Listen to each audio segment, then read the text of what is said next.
सीता का हरण हो जाने के बाद भगवान श्री राम बहुत ही विह्वल हो गए और बहुत क्रोधित हो गए। वे क्रोध में आकर के संपूर्ण लोकों को, तीनों लोकों को ध्वस्त कर देने के लिए एकदम तत्पर हो गए। वे एकदम उतावले हो गए कि मैं तीनों लोकों को, संपूर्ण ब्रह्मांड को ध्वस्त कर दूंगा, कहीं कुछ नहीं रहने दूंगा, मैं सृष्टि का विनाश कर दूंगा। तब लक्ष्मण जी बहुत तरह से उनको समझाने लगे और लक्ष्मण जी के समझाने के बाद धीरे धीरे उनका क्रोध ठंडा हुआ। तब फिर दोनों भाई आपस में विचार करके सीता की खोज करने के लिए अपना आगे बढ़े। हुआ यह कि श्री रामचंद्र जी दीन वाणी में लक्ष्मण से कहा, लक्ष्मण तुम शीघ्र ही गोदावरी नदी के तट पर जाकर पता लगाओ कि सीता कहाँ है। गोदावरी नदी के तट पर लक्ष्मण जी गए। उन्होंने फिर थोड़ा देर गोदावरी नदी से पूछे, इधर उधर प्रयास किए, सब जगह घूम कर देखे, पुकारे कि कहीं कुछ पता नहीं चला। तो लक्ष्मण जी वहाँ से लौट करके आ गए। लक्ष्मण जी के भैया जहाँ सीता गई थी उस स्थान का मैं नहीं जानता, कहीं कुछ पता नहीं लगा। श्री रामचंद्र जी तो स्वयं नदी के तट पर गए। वहाँ पहुंचकर श्री राम ने पूछा सीता कहाँ है, परंतु रावण द्वारा हरी गई सीता के विषय में समस्त भूतों में भी किसी ने कुछ नहीं बताया। गोदावरी नदी ने भी श्री राम को कोई उत्तर नहीं दिया। तो गोदावरी को पूछने पर भी जब गोदावरी नदी भी उत्तर नहीं दिया, वन के समस्त प्राणियों ने उन्हें प्रेरित किया कि तुम श्री राम को उनकी प्रिया का पता दो, किंतु शोकग्रस्त श्री राम के पूछने पर भी गोदावरी ने सीता का पता नहीं बतलाया। समस्त वन के जंगल सब, पेड़ पौधा, लता सब ने कहा गोदावरी नदी से कि तुम राम को बता दो सीता का पता, कि गोदावरी कुछ नहीं बतलाया। दुरात्मा रावण के भय से कोई कुछ बोलने का साहस नहीं कर रहा था। राजहीन होकर वन में जंगली फल मूलों से निर्वाह करते समय भी जो मेरे साथ रहकर मेरे सभी दुखों को दूर किया करती थी, वह विदेह कुमारी कहाँ चली गई।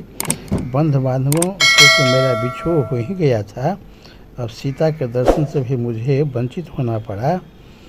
वीर लक्ष्मण, ये विशाल मृग मेरी ओर बारंबार देख रहा है, मानो यहाँ ये मुझसे कुछ कहना चाहता है।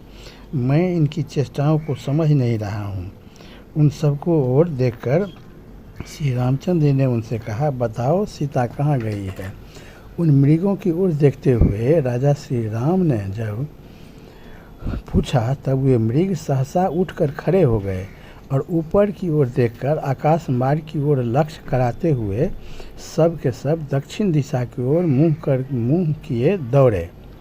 तो वे मृग लोग इशारा से राम को बताना चाहते थे कि वो ऊपर की ओर देख रहा था कि ऊपर के मार्ग से सीता को ले गया है और दक्षिण दिशा में ले गया है।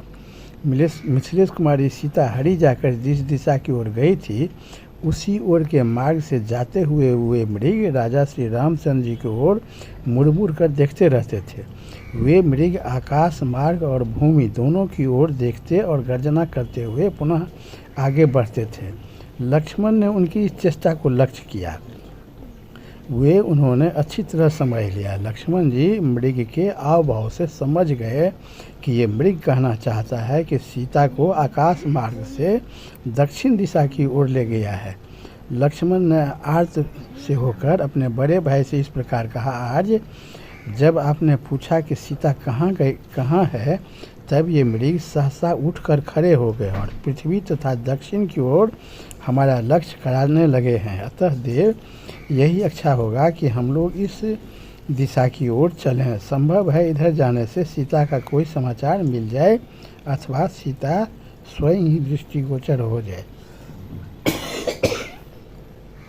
तो बहुत अच्छा कहकर के श्री रामचंद्र जी लक्ष्मण के साथ ले पृथ्वी की ओर ध्यान से देखते हुए दक्षिण दिशा की ओर चल दिए।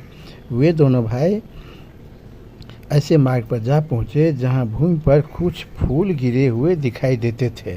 फूलों की इस वर्षा को देखकर श्री राम ने दुखी होकर लक्ष्मण से यह दुख भरा वचन कहा, लक्ष्मण, मैं इस फूलों को पहचानता हूँ। ये वे ही फूल यहाँ गिरे हैं जिन्हें वन में मैंने विदेह नंदिनी को दिया था और उन्होंने अपने केसों में लगा लिया था।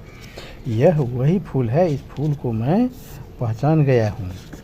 तब उसके बाद भी जब आगे बढ़े तो कुपित होकर वहाँ उन्होंने पर्वतों से बोले, जब तक मैं तुम्हारे शिखरों का विध्वंस नहीं कर डालता हूँ तब तक पहले तुम कांचन की काया कांति वाली सीता का मुझे दर्शन करा दो।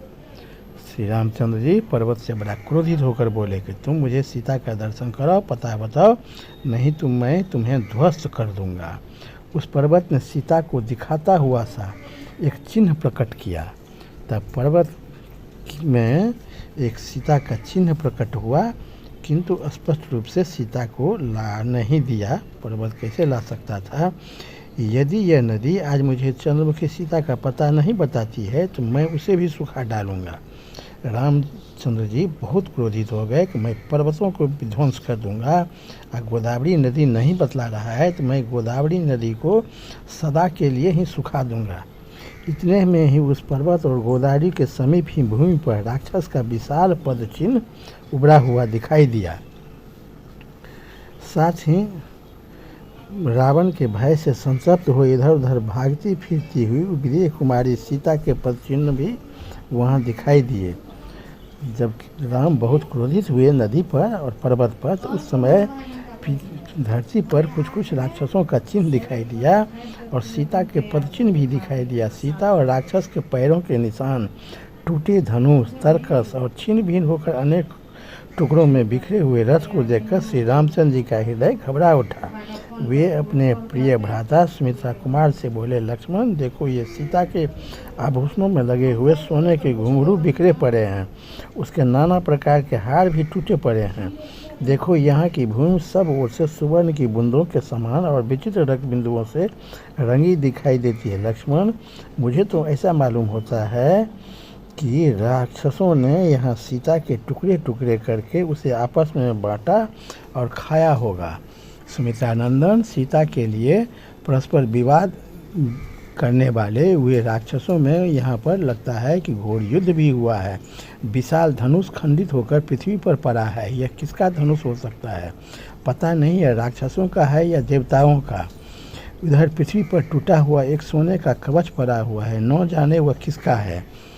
यह छत्र किसका है? यह डंडा टूटा हुआ है, यह धरती पर गिरा हुआ दिखाई दे रहा है। ये पिशाचों के समान मुख वाले भयंकर रूपधारी गधे मरे पड़े हुए हैं तथा संग्राम में काम देने वाला या किसका रथ पड़ा हुआ है, इसे किसी ने उल्टा गिराकर तोड़ डाला है। ये भयंकर बाण और यहाँ टुकड़े टुकड़े होकर बिखरे पड़े हुए हैं, किसके हैं? सारे युद्ध का सामान वहाँ पर पड़ा हुआ था, बिखरा हुआ था। ये बाणों से भरे हुए 2 सर्कस पड़े हैं जो नष्ट कर दिए गए हैं। ये किसका साथी मरा पड़ा हुआ है, जिसके हाथ में चाबुक और लगाम अभी भी है। यह अवश्य ही किसी राक्षस का पदचिन्ह दिखाई देता है। अवश्य ही तपस्वी विदेह कुमारी हर ली गई मृत्यु को प्राप्त हो गई अथवा राक्षसों ने उन्हें खा लिया। यह विशाल वन में हरी जाती हुई सीता की रक्षा धर्म भी नहीं कर रहा है। लक्ष्मण, जब विदेह नंदिनी राक्षसों के ग्रास बन गई अथवा उसके द्वारा हर ली गई और कोई सहायक नहीं हुआ, तब इस जगत में कौन ऐसे पुरुष हैं जो मेरा प्रिय करने में समर्थ है? लक्ष्मण, जो समस्त लोगों को सृष्टि पालन और संहार करने वाले त्रिपुर विजय शौर्य से संपन्न महेश्वर हैं, वे भी जब अपने करुणामय स्वभाव के कारण चुप बैठे रहते हैं तब सारे प्राणी उसके ऐश्वर्य को न जानने के कारण उनका तिरस्कार करने लगते हैं। मैं लोकहित में तत्पर, युक्त चिन्ह जितेंद्रिय तथा जीवों पर करुणा करने वाला हूँ। इसीलिए ये इंद्र आदि देवेश्वर निश्चय ही मुझे निर्बल मान रहे हैं, तभी तो उन्होंने सीता की रक्षा नहीं की। लक्ष्मण, देखो तो सही, यह दयालुता आदि गुण मेरे पास आकर दोष बन गया है, तभी तो मुझे निर्बल मानकर कोई भी स्त्री का अपहरण किया गया हो। अतः अब मुझे पुरुषार्थ ही प्रकट करना होगा। लक्ष्मण, अब न तो यक्ष, न गंधर्व, न पिशाच, न राक्षस, न किन्नर, न मनुष्य चैन से रहने पाएंगे।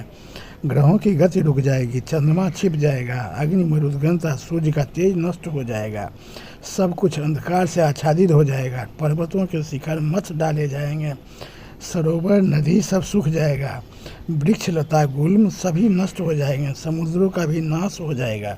इस तरह मैं सारी त्रिलोकी में काल की विनाशकारी गति आरंभ कर दूंगा और समस्त सृष्टि का मैं विनाश कर डालूंगा।